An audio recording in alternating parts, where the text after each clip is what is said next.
Hi friends, welcome to my channel. Lakshmidevi సిరి సంపదలు సిద్ధింపజేసే అమ్మవారు.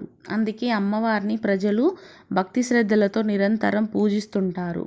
అమ్మవారిని ప్రసన్నం చేసుకోవడానికి, లక్ష్మీదేవి ఆశీస్సులు పొందేందుకు ప్రత్యేక పూజలు చేయడం, ఉపవాసాలు ఉండడం, ఇంట్లో ప్రత్యేక పూజా కార్యక్రమాలు నిర్వహిస్తుంటారు. ప్రధానంగా శుక్రవారం రోజును లక్ష్మీదేవికి ఎంతో ప్రీతికరమైన రోజుగా పేర్కొంటారు. అందుకే శుక్రవారం నాడు ప్రజలు భక్తి ప్రపత్తులతో అమ్మవారిని పూజిస్తారు. అమ్మవారి ఆశీర్వాదం పొందిన వ్యక్తి సంతోషకరమైన జీవితాన్ని, సంపద, శ్రేయస్సు పొందడానికి విశ్వాసం, అమ్మవారి ఆశీస్సులతో అలాంటి ఆర్థిక సంక్షోభం లేకుండా జీవిస్తారు. అయితే ప్రజలు కొందరు ఆర్థిక సమస్యలతో సతమతం అవుతుంటారు. అలాంటి వారు శుక్రవారం రోజున లక్ష్మీదేవికి ప్రత్యేక పద్ధతిలో పూజలు చేయాలని వేద పండితులు, జ్యోతిష్య శాస్త్ర నిపుణులు సూచిస్తున్నారు.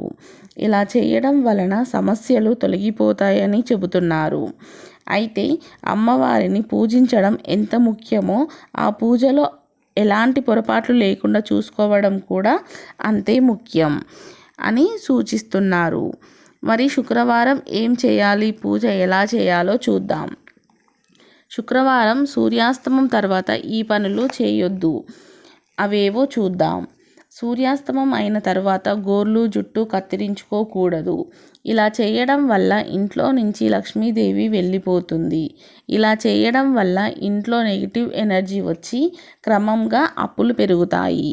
అందుకే పొరపాటున కూడా శుక్రవారం సాయంత్రం ఈ తప్పులు అస్సలు చేయకండి. శుక్రవారం సూర్యాస్తమం అయిన తర్వాత ఇల్లు ఊకొద్దు. సూర్యాస్తమం అయిన తర్వాత ఇల్లు ఊడ్చడం వలన లక్ష్మీదేవికి ఆగ్రహం కలుగుతుంది. తద్వారా ఇంటిని విడిచి వెళ్ళిపోతుందని, ఆర్థిక సమస్యలు మొదలవుతాయని చెబుతున్నారు. అందుకే సూర్యాస్తమయానికి ముందే ఇంటిని శుభ్రం చేసుకోవాలని చెబుతుంటారు. సాయంత్రం సమయంలో చెట్లను, మొక్కలను తాకకూడదు. పువ్వులు తెంపరాదు. సూర్యాస్తమం తర్వాత చెట్లు నిద్రపోతాయని చెబుతుంటారు. ఆ కారణంగా వాటిని ఇబ్బంది పెట్టడం మంచిది కాదు. ముఖ్యంగా తులసిని నీరు అస్సలు పోయకూడదు. అలా చేస్తే లక్ష్మీదేవికి ఆగ్రహం కలిగి సమస్యల బారిన పడతారు. అస్సలు దానం చేయకూడనివి. శుక్రవారం రోజున వెండి, పంచదార దానం చేయవద్దని వేద పండితులు చెబుతున్నారు. శుక్రవారం వీటిని దానం చేయడం అశుభం అంటారు. వెండి, పంచదార లక్ష్మీదేవి ప్రీతికరమైన అంశాలు.